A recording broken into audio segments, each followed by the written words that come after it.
আসসালামু আলাইকুম, সবাই কেমন আছেন? আবার একটা নতুন রেসিপি নিয়ে হাজির হলাম। আজকে করে দেখাবো তালের পিঠা। আমি আধা কাপ দুধ নিয়েছি, দুধের মধ্যে 2 চামচ ইস্ট দিয়ে দিলাম, বা একটু লাড়াছাড়া করে গুঁড়ে রেখে দেব আধা 1 ঘন্টার জন্য। দেখেন কি সুন্দর ফুলে উঠছে। একটা ডেক্সির মধ্যে 1 কাপ সুজি দিয়ে দিলাম, 4 কাপ চাউলের আটা দিয়ে দিলাম,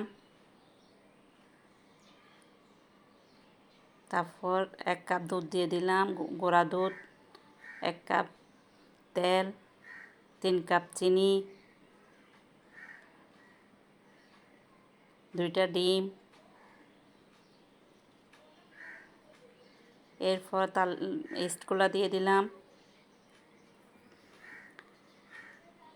এরপর তালের রস দেব, পরিমাণ মতো যা লাগে তা দিয়ে দেব। আমি এখন আমার পরিমাণ মতো দিয়ে দিচ্ছি। আর ভালো করে মেখে সবগুলো একসাথে মিক্স করে, একটু লবণ দিলাম, মিক্স করে একদম ভালো করে সব কিছু একসাথে সুন্দর করে মিক্স করে, দেখেন আমি সুন্দর করে মিক্স করে ফেললাম সব কিছু। পর গুঁড়ে রেখে দেব, 2-3 ঘন্টা পর ফিরে আসব।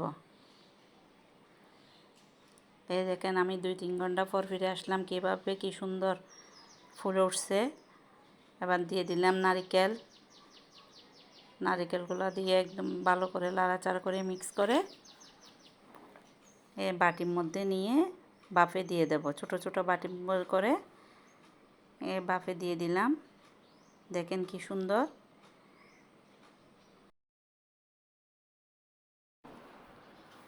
এবার কাঁঠাল পাতার মধ্যে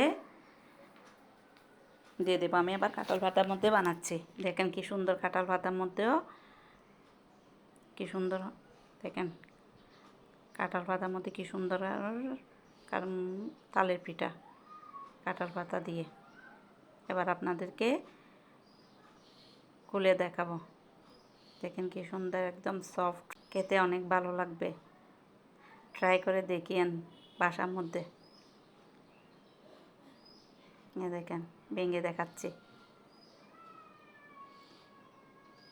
দেখেন কি সুন্দর, ভিতরেও কি সুন্দর, একদম কেকের মতো হয়েছে। আল্লাহ হাফেজ, আসসালামু আলাইকুম। আবার নতুন আরেকটা রেসিপি নিয়ে আপনাদের মাঝে হাজির হব।